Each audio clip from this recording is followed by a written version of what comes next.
Students, आज हम बात करेंगे लेक्चर नंबर 18 की। और इस लेक्चर के अंदर जो हम टॉपिक कवर कर रहे हैं वो बताना चाहते हैं कि आपको सब्ट्रैक्शन करना होगा ना। ठीक है, आपको दो नंबरों का सब्ट्रैक्शन करना है। तो जहाँ तक अपन बाइनरी की बात कर रहे थे, तो जो बाइनरी नंबर्स का जो सब्ट्रैक्शन है वो हमने आपको दो मेथड बताए थे, आइदर आर कॉम्प्लीमेंट से और either r minus one's complement से। इन दोनों के बारे में हम डिस्कस कर चुके हैं, प्रीवियस क्लासेस में हम कर चुके हैं। तो अब इसका एक अलग मेथड है और ये बहुत इम्पोर्टेंट है। और जैसे मैं बात करूं कि बाइनरी सब्ट्रैक्शन, ठीक है, तो इस बाइनरी सब्ट्रैक्शन के अंदर हमें ये देखना है कि इसका बेस नंबर कितना है। तो इसका बेस नंबर होता है 2। तो हमेशा याद रखेंगे कि इसकी जो बोरो है वो हमें 2 कंसीडर करनी पड़ेगी। एक, यदि आप ऑक्टल टू ऑक्टल सब्ट्रैक्शन करना चाहते हैं, ऑक्टल टू ऑक्टल सब्ट्रैक्शन,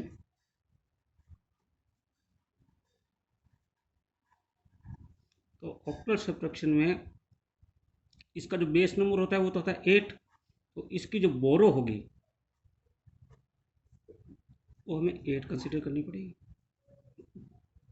और यदि हम हेक्साडेसिमल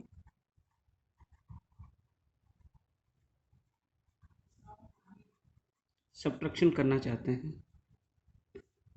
तो हमें याद रखना होगा इसका जो बेस नंबर है वो है 16। तो इसकी बोरो भी जो है वो हमें 16 लेनी पड़ेगी। एक इस बात को थोड़ा सा ध्यान रखें, फिर आप एग्जांपल के रूप में समझते हैं कि हम कैसे कैसे करेंगे। सपोज कीजिए बाइनरी सब्ट्रैक्शन कराना चाहते हैं, बाइनरी सब्ट्रैक्शन करना चाहते हैं। फॉर एग्जांपल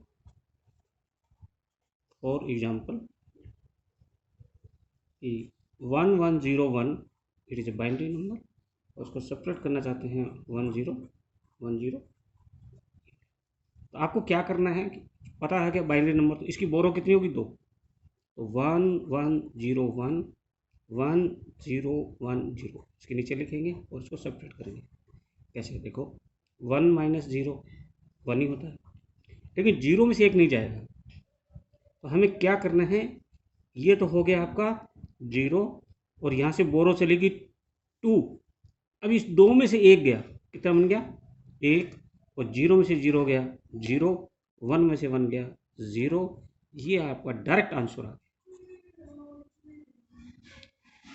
पहला एग्जांपल सब्ट्रैक्शन इसका बाइनरी कर लिया, और कैसे भी कर लेना आपको यही आएगा। तरीका आपको यही नोट करना है। सेकंड, हम बात करना चाहें सब्ट्रैक्शन की, और हम बात कर रहे हैं ऑक्टल नंबर की। हम बात कर रहे हैं ऑक्टल नंबर की।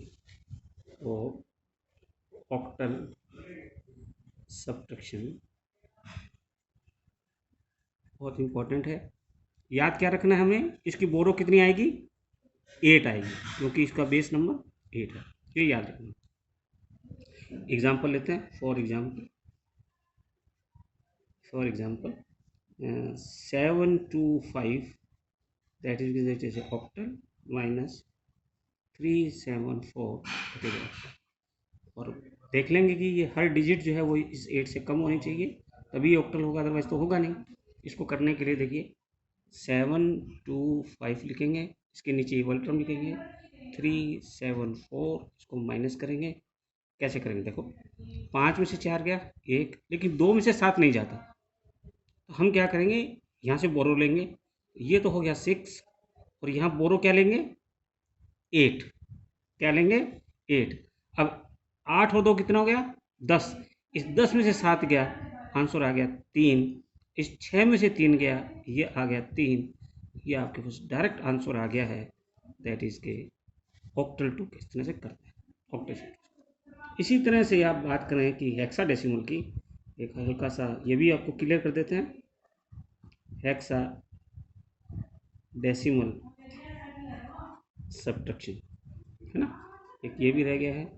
तो इसकी जो बोरो कितनी लेंगे हम 16, क्योंकि इसका रेडिक्स नंबर 16 है। एग्जाम्पल कर लें, एग्जाम्पल कर लेते हैं, माने सपोज कीजिए एग्जाम्पल लेते हैं हम 656A hexadecimal minus 621B that is also hexadecimal.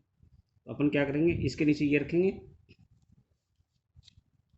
चलो यहीं कर देते हैं, स्पेस है हल्का सा, तो यहाँ लिखेंगे 656A, इसके माइनस में करेंगे 621 that is equal to B।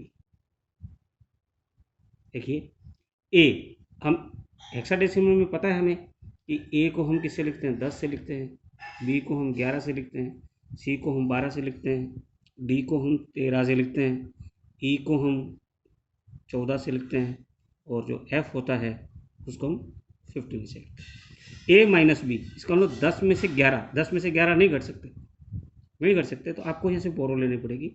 इसको हटाया, यहाँ तो आ गया 5 और यहाँ आएगा 16।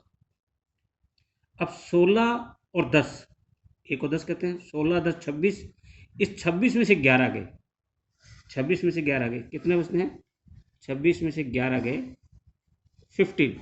15 का मतलब क्या होता है एफ, इसका आ गया यहाँ पर एफ। अब ये 5 रह गया, 5 में से 1 गया, ये 4 आ गया, 5 में से 2 गया, ये आ गया 3 आ गया, और 6 में से 6 गया 0 आ गया। ये आपका आंसर आ गया 16, ये आपका आंसर। बहुत अच्छा तरीका है, आप इसको कई एक्सरसाइज करना, कई न्यूमेरिकल्स और करना घर में, और यदि आपको समस्या आ रही है तो आप मुझे गूगल क्लासरूम के अंदर अपने कोई भी पुट कर देना, मैं उसको सॉल्व करूँगा। Thank you, thank you, thank you.